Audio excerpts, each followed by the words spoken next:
بسم اللہ الرحمن الرحیم۔ السلام علیکم عزیزان وطن۔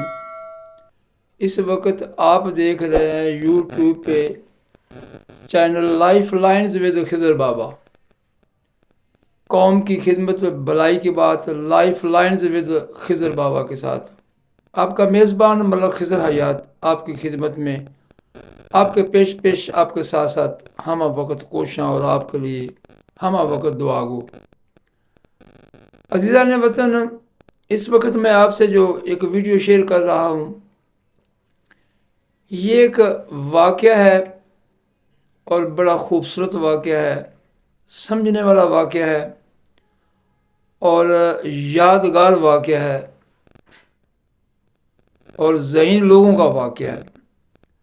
واقعہ کچھ اس طرح ہے کہ ایک گاؤں میں ایک آدمی رہا کرتا تھا اور آدمی انتہائی ایماندار، شریف، نیک تھا۔ وقت کے ساتھ ساتھ حالات کے نشیب و فراز اس نے کافی دیکھے، زندگی کے اندر بڑا عروج اس نے پایا، اور پھر ہر عروج کے بعد ایک زوال بھی ہوتا ہے، پھر وہ کہتا ہے کہ زوال بھی آیا۔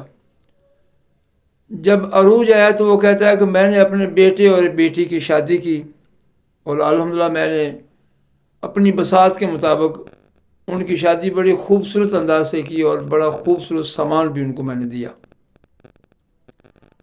پھر کیا ہوا کہ وقت کے ساتھ ساتھ ہر چیز جو بنتی ہے پھر وہ ٹوٹتی ہے، ہر انسان جو آتا ہے وہ پھر پلٹ کے چلا جاتا ہے۔ تو ہوا اس طرح کہ وہ اللہ کو پیارا ہو گیا، اور اس کی ایک بیٹی تھی اور دو بیٹے تھے۔ تو جب کفن اور دفن کا اہتمام کیا گیا تو جب اس کا جنازہ اٹھانے لگے تو ایک آدمی آیا، اس نے کہا کہ بھئی اس جنازے کو روکو۔ تو جنازہ جو ہے وہ رکھا گیا تو اس آدمی نے آ کے کہا کہ اس آدمی سے میں نے 3 لاکھ روپیہ لینا ہے، اور اس کا اگر کوئی والی وارث ہے تو وہ میرے سامنے آئے، میرا 3 لاکھ روپیہ دے دو تو تب میں آپ کو یہ جنازہ اٹھانے دوں گا۔ اب جنازے کے اندر جتنے بھی لوگ عزیز و اقارب، رشتہ دار، یار دوست شامل تھے، سارے حیران بھی ہوئے، پریشان بھی ہوئے، سوچنے پہ مجبور ہو گئے۔ خیر انہوں نے جو میت کے وارث تھے ان کی طرف دیکھا، اس کے بیٹے تھے۔ ایک بیٹے سے جب برادری نے پوچھا تو وہ کہنے لگا بھائی یہ آتا جاتا تو تھا، لیکن ہمیں نہیں پتہ اس نے پیسے دیے یا نہیں دیے۔ دوسرے بیٹے سے پوچھا تو وہ کہنے لگا جی شاید ابو نے ان سے لیوں، لیکن ہمیں تو ابھی نہیں بتایا، تو لہٰذا ہمیں کوئی نہیں پتا۔ تو اس آدمی بضد ہو گیا، اس نے کہا کہ جب تک آپ مجھے میرا 3 لاکھ روپیہ نہیں دو گے میں تب تک آپ کو یہ میت نہیں اٹھانے دوں گا۔ تو یہی خبر آہستہ آہستہ جب گھر میں پہنچی، اس کی بیٹی کو پتہ چلا، اس کی بیٹی نے فوراً نقاب کیا اور وہ باقاعدہ وہ اس آدمی کو دیکھنے آئی، وہ جو مطالبہ کر رہا تھا 3 لاکھ روپے کا۔ تو جب وہ آئی تو اس نے جھک کے ادب سے سلام کیا، اس نے کہا یہ میرے چاچو ہیں، میرے ابو کے انتہائی قریبی دوست ہیں، بلکہ اچھے دوستوں میں سے ان کا نام جو ہے جانا پہچانا ہے، اور یہ اکثر ہمارے گھر میں آیا جایا کرتے تھے، اور میرے والد صاحب ان کا بڑا احترام کرتے تھے، ان کی بڑی عزت کرتے تھے، خاطر تواضع کرتے تھے، اور والد صاحب کو جب بھی زندگی کے اندر کوئی مشکل مقام آیا تو یہ دوست ان کے کام آیا۔ تو میرے ابو سے وہ پیسے لین دین کیا کرتے تھے، لاکھوں میں لے لیتے تھے، لاکھوں میں دے دیا کرتے تھے۔ تو وہ بیٹی کہنے لگی کہ بھائی یہ میرے چاچو ہیں اور یہ یقیناً صحیح کہہ رہے ہیں۔ تو اس سے پوچھا تو اس نے کہا کہ بیٹی میں نے 3 لاکھ روپیہ لینا ہے۔ تو اس بچی نے اپنا جو زیور تھا تقریباً 1.5 لاکھ کا وہ اتار کے اس نے کہا چاچو یہ آپ لے لیں، اور جس دن والد صاحب کا 40واں ہوگا آپ نے لازمی آنا ہے، تو باقی پیسے ہم انشاءاللہ میں آپ کو اس وقت دے دوں گی۔ تو خیر جنازہ اٹھا لیا، اس نے کہا جی ٹھیک ہے، ایگریمنٹ ہو گیا ان کا۔ اس کے بعد پھر کفن دفن کے بعد جب 40ویں کا موقع آیا، پوری برادری، عزیز و اقارب، یار دوست سارے اکٹھے ہوئے، اللہ اکبر۔ وہ آدمی آیا تو بیٹی آئی، اس نے اپنے شوہر سے بات کی تو اس کے شوہر نے کہا کہ جو زیور ہم نے آپ کو ڈالا ہے وہ بھی آپ دے دیں تاکہ والد صاحب کا قرضہ اتر جائے۔ تیرا والد ہے تو میرا بھی والد ہے۔ تو میں کہتا ہوں کہ داماد بھی ایسے ہونے چاہیے، داماد ہوتے بیٹے ہی ہیں، اور بیٹیاں دے کے داماد جو ہیں یہ بیٹے بنائے جاتے ہیں۔ تو پھر جب انہوں نے دے دیا سارا، یعنی کہ وہ زیور دے دیا، تقریباً 3 لاکھ کا زیور تھا، 1.5 لاکھ والدین کی طرف سے اس بیٹی کو ملا ہوا تھا، اور 1.5 اپنا جو 1.5 تولہ یا 1.5 لاکھ کا تقریباً مالیت کا وہ اس کو سسرال کی طرف سے ملا ہوا تھا۔ تو خامند کی رضامندی سے اس نے وہ سارا قرض اپنے والد کا اتار دیا۔ اللہ اکبر۔ تو جب وہ دعائے خیر ہوئی ختم کے بعد جب وہ اٹھنے لگے تو اسی آدمی نے کہا لوگوں کو کہ اے اللہ کے نیک بندو، میں آپ سے ایک دل کی بات کرنا چاہتا ہوں، تو ایک دفعہ آپ سارے بیٹھ جائیں۔ تو لوگ دوبارہ پھر اپنی اپنی جگہ پر بیٹھ گئے۔ تو اس بندے نے کہا کہ میں اللہ تعالیٰ کو حاضر و ناظر جان کے اور گواہ بنا کے آپ سے یہ بات کر رہا ہوں، مجھے قسم ہے اس کی ذات کی جس کے قبضے میں میری اور آپ کی جان ہے، میں نے اس مرنے والے سے 3 لاکھ روپیہ لینا نہیں تھا، بلکہ میں نے اس کا 3 لاکھ روپیہ دینا تھا جو اس کی امانت تھی میرے پاس۔ اب چونکہ یہ اللہ کے پاس چلا گیا ہے تو یہ امانت جو ہے واپس لوٹانا میرے اوپر واجب تھا۔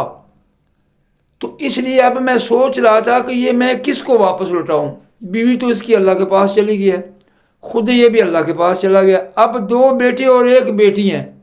تو میں چیک کر رہا تھا کہ اس کا اصل میں وارث کون ہے۔ تو بیٹوں سے جب میں نے یہ مطالبہ کیا کہ بھائی میں نے 3 لاکھ لینا ہے، تو ایک بیٹے نے تو بالکل انکار کر دیا کہ مجھے تو پتہ نہیں یہ ابو کا دوست ہے بھی یا نہیں۔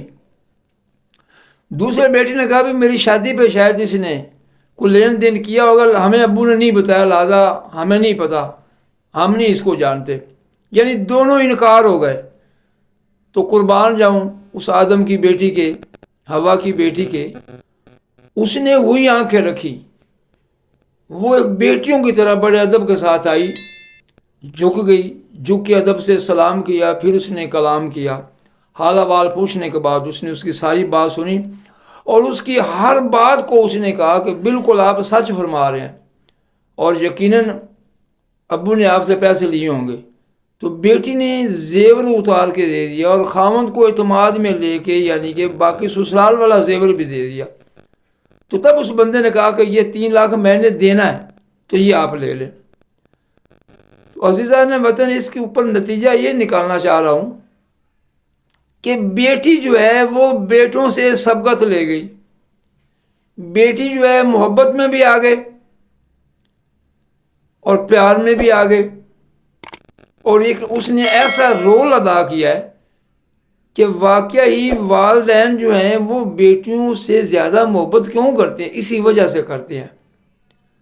اور قربان جاؤں کہ بیٹی نے اپنے والد کا جو قرضہ ہے وہ اس طرح اتارا۔ کہتے ہیں نا کہ جب والدین فوت ہو جاتے ہیں تو اسلام کہتا ہے کہ اولاد کے اوپر 3 چیزیں فرض ہو جاتی ہیں۔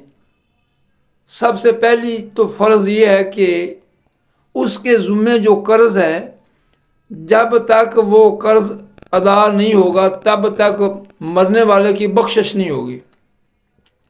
تو اسلام کہتا ہے کہ سب سے پہلے وہ قرض اتارا جائے، اور وہ قرض اتارتا ہے اولاد اتارتی ہے، اس کے ذمے ہوتا ہے۔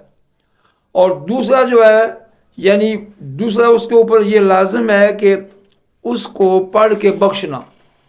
زندگی کے اندر اگر اس سے کچھ چھوٹے موٹے گناہ ہو گئے ہیں، کوئی چھوٹیاں موٹیاں غلطیاں سرزد ہو گئی ہیں جانے سے یا انجانے سے، تو ان کے لیے اللہ کا کلام پڑھ کے، قرآن پاک پڑھ کے اس کے لیے بخشش کی دعا کرنی۔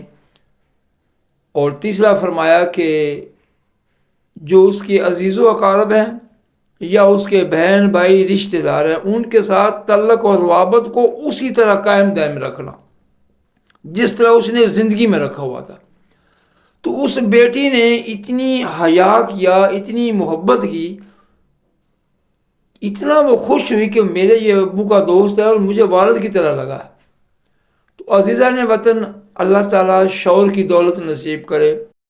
عزیزان وطن یہاں پہ میں یہ نتیجہ دینا چاہوں گا کہ والدین کو اولاد کی تربیت پر نظر رکھنی چاہیے، اولاد کی تربیت کا خیال رکھنا چاہیے، اولاد کی تربیت پر محنت کرنا چاہیے، اولاد کو وقت دینا چاہیے، اولاد کو یہ چھوٹے چھوٹے مسائل سے آگاہ کرنا چاہیے اور ان زمینی حقائق سے اولاد کو آگاہ کرنا چاہیے، بلکہ آنے والے وقت کے لیے اولاد کو تیار رکھیں۔ یہ زندگی میں نشیب و فراز آتے رہتے ہیں اور یہ جو حالات و واقعات ہیں یہ حالات کے پلٹے اور کلٹے ہوتے ہیں۔ ہر بندہ محنت میں لگا ہوا ہے کہ یار ایسا وقت آئے گا تو میری اولاد جو ہے یہ کمزور نہ ہو جائے، یہ حالات کا مقابلہ کرنے والی بن جائے۔ تو اس لیے یہ چھوٹے چھوٹے جو مسائل ہیں، معاشرتی جو مسائل ہیں، اولاد کو سمجھانا چاہیے، بتانا چاہیے اور ان کی تربیت نشو و نما کے ساتھ ساتھ ان کی اس حوالے سے بھی تربیت کرنی چاہیے۔ اللہ تعالی ہم سب کو دینی شعور نصیب کرے اور پاکیزہ سوچ نصیب کرے۔ اس کے ساتھ ہی میں آپ سے اجازت چاہتا ہوں، میرا اور آپ کا اللہ میں ناصر۔ تو ایک دفعہ پھر ناظرین آپ کو یاد کرواتا چلوں کہ YouTube channel life lines with Khizar Baba, آپ کا میزبان ملک خضر حیات آپ کے پیش آپ کے ساتھ ساتھ۔ ناظرین اس چینل کو زیادہ سے زیادہ واچ کیجئے، سبسکرائب کیجئے، داد دیجئے اور ہمارے ساتھ رہیے گا۔